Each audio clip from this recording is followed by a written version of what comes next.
오늘 새벽 기도회, 오늘 우리 함께 묵상할 말씀은 47페이지부터 93페이지까지 제3장 B, 침례와 성령은 어떤 관계일까요? 라는 주제로 함께 하고자 합니다. 침례와 성령은 어떤 관계일까요?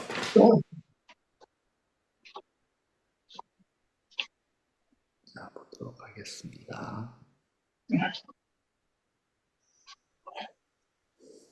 네, 제3장 B, 침례와 성령은 어떤 관계일까요? 성령과 진리로 예배함. 예배의 목적을 생각해 보겠습니다. 인류에게 보내시는 하나님의 마지막 자비의 기별은 창조주께 드리는 예배와 짐승을 대상으로 한 두 예배를 대조적으로 보여줍니다. 예배의 외적 표징은 창조주를 기억하기 위하여 제정된 안식일입니다. 예배의 내적 표징은 요한복음 4장에 기록되었습니다. 아버지께 참되게 예배하는 자들은 영과 진리로 예배할 때가 오나니 곧 이때라. 아버지께서는 자기에게 이렇게 예배하는 자들을 찾으시느니라. 하나님은 영이시니 예배하는 자가 영과 진리로 예배할지니라. 예배한다는 것은 의식적으로 예배 드린다는 뜻도 되지만 예배를 성령으로 충만함을 받는다는 뜻도 됩니다. 진리로 예배한다는 것은 진리의 하심이신 예수께 전적으로 굴복하며 산다는 뜻입니다. 예수께서 내가 곧 진리라고 말씀하셨습니다. 또 우리 안에 거하시는 예수님을 통하여 하나님의 말씀과 명령을 준행한다는 뜻입니다. 왜냐하면 성경의 아버지의 말씀은 진리이다. 이에 율법은 진리로소이다 라고 하였습니다. 우리가 지금 참된 예배를 드리지 않고 있다면 우리는 위기의 때를 위하여 준비되지 못할 것입니다. 이것은 유독 그리스도인들에게 예외 없이 큰 문제가 될 것입니다. 믿음과 성경에 대한 지식의 성장을 위하여 하나님의 도움을 원하지 않을 사람이 없을 것입니다. 그런데 가운데 게시된 그릇된 관념은 많은 그리스도인의 성장의 걸림돌이 될 것이라고 생각합니다. 성령. 우리 받은 물의 침례가 성령의 충만을 받은 증거라고 생각합니다. 그래서 그들이 이제 원한 하나는 뭐 염려할 필요가 없다고 말합니다. 선생님께서 이렇게 말했습니다. 많은 사람이 한번 성령의 충만을 받으면 영원히 충만하다고 말한다. 나의 친구들이여, 사람이란 그것은 다국입니다. 늘 그래서 우리는 수도꼭지를 계속 머물러 있어야 한다. 요셉 H. 와그너 목사님이 이렇게 말했습니다. 침례가 성령의 선물을 받은 증거라고 간주되는 곳마다 침례받은 신자들도 육신적 안도감에 빠지게 한다. 그들은 자기가 받은 침례가 하나님께서 인정하신다는 증거라고 생각한다. 그들은 거기 계신 성령 대신 침례를 자신의 믿음의 보증을 삼는다. 이재영 장로님부터 읽으시기 바랍니다. 침례가 중대한 결정이라는 것을 부인할 사람은 아무도 없습니다. 침례는 하나님의 뜻에 꼭 부합되기 때문입니다. 침례는 그 중대성을 잃지 않을 것입니다. 그러나 우리가 성령으로 충만하다는 증거로 과거 지사를 들추고 있으면 안 됩니다. 우리는 오히려 성령의 충만을 받은 사실을 지금 알아야 하고 또 지금 경험해야 합니다. 고넬료와 그의 친지, 또 사울 같은 이들은 침례 전에 이미 성령을 받았습니다.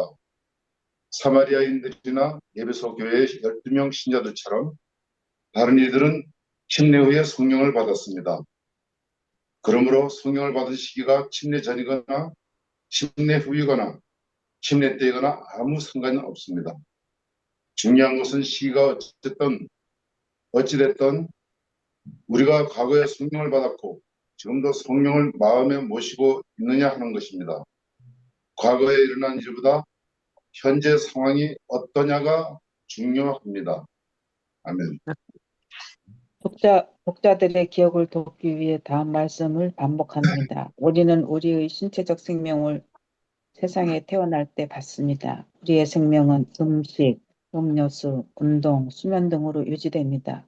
이것이 매일 공급되지 않으면 우리 몸은 장기간 지탱할 수 없습니다. 같은 법칙이 우리의 영적 생명에도 적용됩니다. 우리의 새 생명은 우리가 그리스도께 전적으로 굴복했을 때 성령을 통하여 받습니다. 우리의 영적 생명은 성령, 기도, 하나님의 말씀 등에 의해 유지됩니다. 화인 여자의 말입니다. 천연계의 생명은 매 순간 하나님의 능력으로 유지되지만 이때 하나님의 이적이 매번 직접적으로 개입되는 것은 아니고 우리의 손이 닿을 수 있는 곳에 놓인 축복들을 통해서 유지된다. 이와 같이 영적 생명도 하나님의 섭리로 마련된 같은 수단들이 활용됨으로 유지된다. 육체적 생명이든 영적 생명이든 저절로 우리 안에서 작동되는 것이 아닙니다. 이것들이 유지되기 위해서는 하나님께서 마련하신 수단이 활용되어야 합니다. 다시 말해서 우리가 거듭났을 때 우리에게 성령이 주어지는 이유는 성령께서 우리 안에 영주하시기 위함인데 성령께서 영주하시기에 합당한 환경을 조성하기 위해서 우리는 하나님께서 마련하신 수단들을 잘 활용해야 합니다. 이런 수단들을 적절히 활용하지 않을 때 어떤 결과가 빚어질지 짐작할 수 있습니다. 이 수단들 중에서 가장 중요한 것은 역시 성령입니다. 그리고 기도는 말씀과 예배를 통하여 우리를 하나님께 연결시켜주는 것이므로 역시 중요하다 하겠습니다. 아멘. 아멘. 앞에서 언급되었지만 우리의 속사람을 매일같이 주의하여 보살피는 노력을 규례로 삼기 바랍니다. 이것을 등한히 할 때는 우리는 결국 후회스러운 귀결을 경험하게 됩니다. 미리 잔뜩 먹어둘 수도 없고 성령을 미리 쌓아둘 수도 없습니다. 하나님은 내일의 필요를 오늘 공급하시지는 않는다. 이제 다음에 두 가지 필수적 요점이 꽤 분명하게 설명되었다고 생각됩니다. 첫째로 예수께 우리의 삶을 매일 굴복시키는 것, 둘째로 매일 성령님을 모셔드리는 것입니다. 이 두 가지 요점은 동전의 앞면과 같아서 우리로 그리스도의 친밀한 관계를 조성한다는 면에서 동일한 목적을 성취합니다.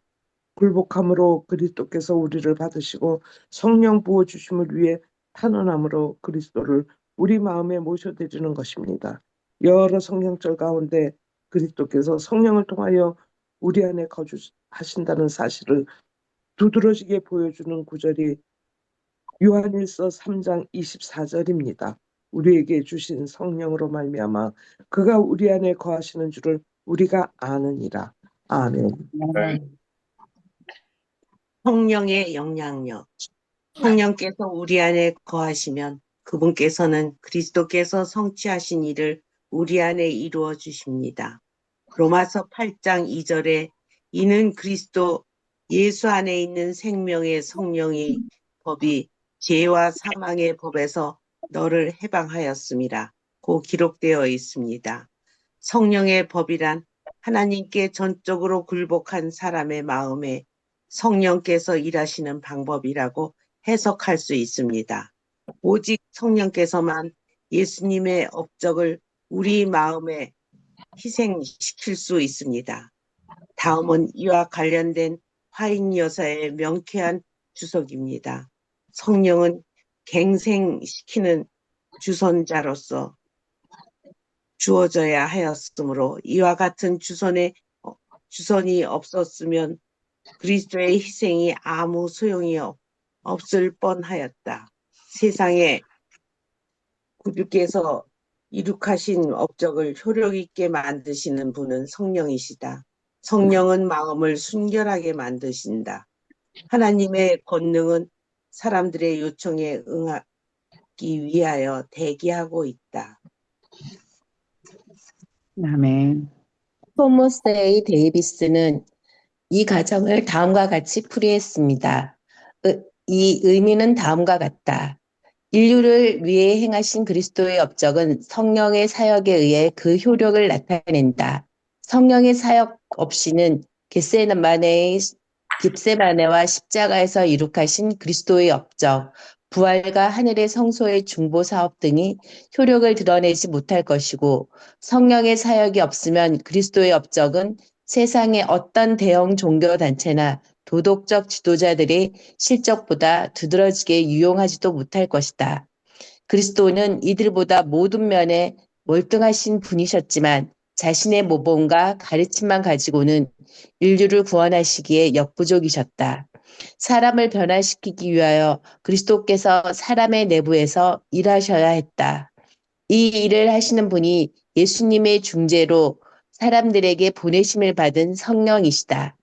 위의 인용 구절은 우리가 성령 충만을 받았음을 확인하며 살아야 할 충분한 이유를 제공한다고 생각됩니다. 하나님의 영이 심령을 사로잡으면 삶이 변화된다.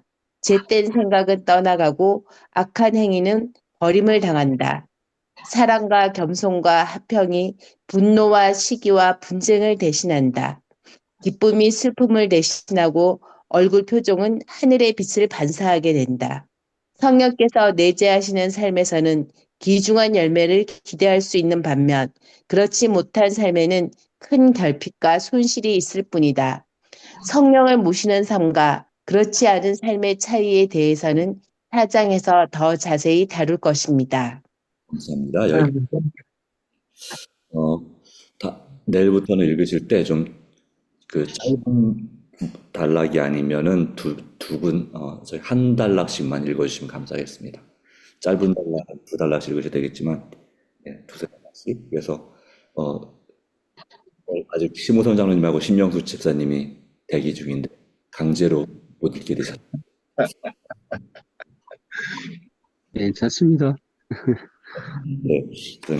자, 그렇게 좀 드립니다. 물론, 더 읽고 싶은 마음은 많이 다들 마찬가지시겠지만, 양해를 구합니다. 자, 오늘, 은혜 받은 말씀을 나누도록 하겠습니다. 깨달은 말씀.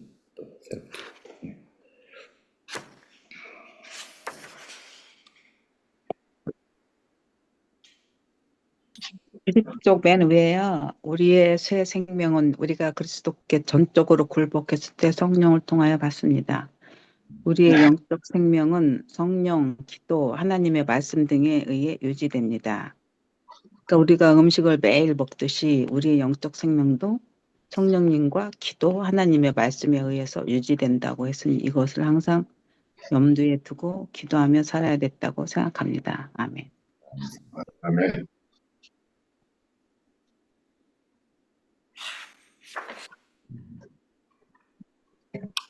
저는, 92페이지에 이 말씀이 좀 그 마음에 좀 쇼킹하다 그럴까요? 92페이지 중간에 보면 자신의 모범과 가르침만 가지고는 인류를 구원하시기에 역부족이었다. 약간 오해될 수 있는 문장 같기도 하지만 참 생각해 볼 문장 같아요. 자신의 모범과 가르침만 가지고는 인류를 구원하시기에 역부족이셨다. 사람을 변화시키기 위하여 그리스도께서 사람의 내부에서 일하셔야 했다. 그래서 이런 성령의 감동이 없이는 예수님의 돌아가심이나 이런 것의 역할을 제대로 사람 마음에 구현시키고 변화시키기가 힘들었다고 하는 말씀을 잘 요약된 것 같습니다. 아멘. 네, 물론 오해의 소지가 있는 것도 사실입니다. 왜냐하면 사람에게 자유의지가 있기 때문에 그렇다는 말씀으로 이해하시면 좋겠습니다. 사람의 자유의지가 있어서 우리가 지금도 마찬가지죠. 누군가의 모범과 가르침만으로 우리가 변화되기가 쉽지 않죠. 또 더군다나 우리를 구원하기에는 그러기에 성령께서 그 안에서 역사하셔야, 또 성령을 통해서 예수님께서 안에 계셔야 된다라고 하는 의미로 이해하시면 좋겠습니다. 감사합니다. 저는 88페이지예요. 네. 늘 채워져 있기 위해서 우리는 수도꼭지 안에 계속 머물러 있어야 한다. 매일같이 성령의 침례로 충만하게 되는 그 삶이 매일매일 필요하다는 그것에 대해서 감명받습니다. 감사합니다. 맞습니다. 아멘. 저도 그 부분을 또 공감합니다. 네, 사람이라는 그릇은 다공성, 구멍이 뚫려 있는 그릇과 같아서 우리가 한 번 충만이 끝이 아니라 계속해서 충만함이 돼야 된다라고 하는 것입니다. 네, 그렇죠. 네. 그래서 예배의 외적인 표징은 87페이지에 나오는 부분인데요. 안식을 지키는 것입니다. 거룩하게 기억하고 지키는 것이면 내적인 표징은 요한문 4장에 있는 것처럼 바로 성령님의 감동과 진리로 하나님을 예배하는 삶, 전적으로 하나님께 굴복하는 삶, 예수님께 바로 그것이 바로 내적인 표징이다라고 말하고 있습니다. 아멘. 인도를 받는 삶이라고 할까요? 네. 그런 의미에서 볼 때 성령으로 인치심을 받았느니라 하는 말씀과도 관련이 있다고 생각합니다. 이것이 바로 참된 예배다. 그 다음에 침례와 성령은 어떤 관계일까요? 라는 질문을 했었는데요. 이분은 어떻게 답을 할 수 있을까요? 침례와 성령은 어떤 관계인가?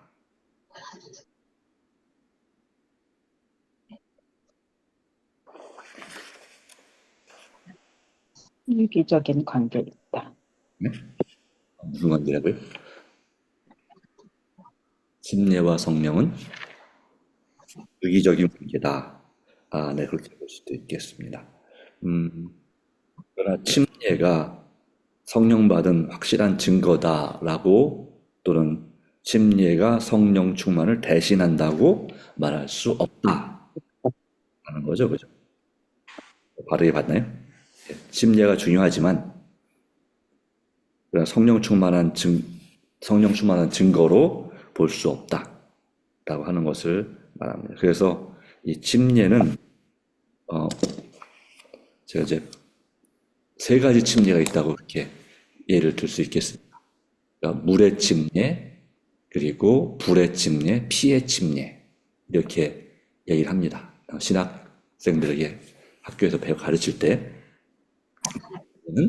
예수님을 믿음으로 이제 하나님의 자녀가 되어 결심하고 받는 침례가 물의 침례입니다. 물론 이 물의 침례를 받을 때 성령 침례도 같이 받을 수 있습니다. 그런 성경 예를 보면 성령 침례를 먼저, 불의 침례가 성령 침례인데 불의 침례를 먼저 받고 물의 침례를 받은 사람들도 있고, 또 침례를 받을 때 동시에 불의 침례, 성령 침례를 받으신 경우도 있고, 예수님처럼. 앞에 보면 이제 고넬료 가족처럼 그렇고요.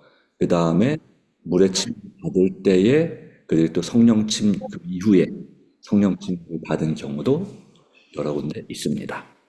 그리고 마지막으로 피의 침례는 의를 위하여 핍박을 받을 때 받는 침례입니다. 환난과 핍박을 받거나 더 나아가서는 순교, 예수님께서 십자가에 달려 돌아가신 것처럼 순교를 경험하게 될 때 받는 침례가 피의 침례라고 말할 수 있겠습니다. 우리가 순교까지는 아닐지라도 내 자아가 죽고 또 그런 환난과 핍박 가운데서도 담대할 수 있는 그러한 사람이 된다면 좋겠다는 생각이 듭니다. 자, 오늘도 인도하신 하나님 감사드리고 또 성령님의 선한 영향력이 우리 마음속에 역사하시기 바랍니다.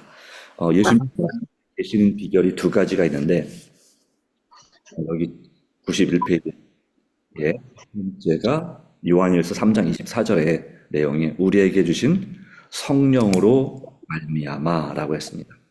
성령으로 말미암아 예수님 우리 안에 계신다라고 했고, 하나 더 추가한다면 요한복음 15장 7절 말씀 가운데가 무슨 말씀이냐면 내 말이 너희 안에 거하면 이런 말씀이 있습니다. 하나님의 말씀, 성령 말씀이 우리 마음에 새겨질 때 그 말씀이신 예수님께서 말씀을 통해서 우리 안에 계십니다. 두 가지 성령을 통해서, 물론 성령, 이 말씀도 성령이 감동된 것이기 때문에 밀접한 연관이 있죠. 그래서 우리가 늘 말씀을 가까이 하고 또한 성령님의 침례를, 임재를 간절히 구할 때 우리는 이 일이 가능할 줄 믿습니다. 자, 기도하고 오늘 하루 또 시작합니다. 하나님 아버지, 오늘도 우리에게 주신 말씀은 인해 감사합니다. 우리의 마음과 생각을 다하여 주님 앞에 간절히 기도하고 또 이어서 개인 기도할 때 주께서 역사해 주시기를 바랍니다. 우리가 배우는 것은 정말 첫째, 예수님께 우리 삶을 매일 굴복시키는 것과 둘째로 매일 성령님을 모셔드리는 것입니다. 그 성령님을 통해서 예수님께서 우리 안에 계셔서 우리 삶을 주장하시고 또한 우리가 매 순간마다 성령님의 인도를 따라서 살아가는 때에 우리는 마귀를 대적하고 모든 일을 지혜롭게 행할 수 있고 또 우리 몸과 영혼이 잘된 같이 우리의 마음이 또 모든 일이 형통하고 건강할 수 있음을 믿습니다. 오늘도 역사해 주셔서 주님과 동행하는 하루가 되게 하여 주시고 또 우리 나라와 민족과 또 여러 가지 사건, 사고를 당한 사람들 그리고 우리의 이웃 사람들, 우리의 지인들을 위해서 간절히 기도할 때 주께서 우리의 기도에 응답하심을 믿습니다. 우리의 기도 제목도 교회의 기도 제목들 주님 새롭게 침례받은 영혼들과 그리고 침례받기를 대기 중인 영혼들 주께서 역사해 주시고 그리고 또한 각 목장마다 새로운 구도자들 그 목장 모임에 출석할 수 있는 구도자들을 허락해 주시기를 간절히 바랍니다. 우리의 소그룹 모임에 참여할 수 있도록 도와주시고 우리의 소그룹이 번식되기를 간구합니다. 주님께서 날마다 도우시고 역사하여 주셔서 성령 충만한 성도, 성령 충만한 교회가 되도록 인도하여 주시옵기를 예수님의 이름으로 기도합니다. 아멘. 오늘도 주님의 함께 바랍니다. 개인 기도로 마치도록 하겠습니다.